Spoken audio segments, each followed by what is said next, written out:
માટલામાં ભરેલું પાણી કુદરતી રીતે ઠંડક આપે છે અને શરીરમાં ઇલેક્ટ્રોલાઇટની ઉણપને દૂર કરીને પાચન ક્રિયા સુધારે છે.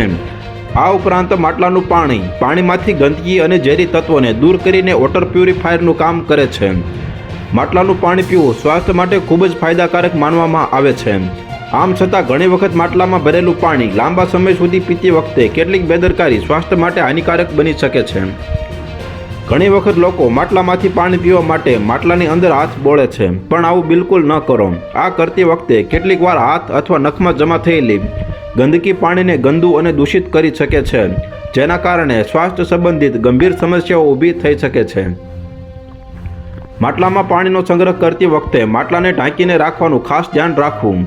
જ્યારે પણ તમે માટલામાંથી પાણી પીવો ત્યારે તેને ઢાંકવાનું ભૂલશો નહીં. આમ ન કરવાથી ધૂળ, ગંદકી અને જંતુઓ તેમાં પ્રવેશી શકે છે અને માટલામાં રહેલું પાણી દૂષિત થઈ શકે છે. તો હાલ અત્યાર માટે આટલું જ મિત્રો. ફરી મળીએ નવી અપડેટ સાથે. તે પહેલાં વિડીયોને લાઇક કરી ગુજરાત ટોપ ન્યૂઝ ચેનલને સબસ્ક્રાઇબ કરી દેજો અને પાછા ઓલું બેલ આઇકન પણ દબાવી દેજો, જેથી તમને નવી ખબરો મળતી રહે.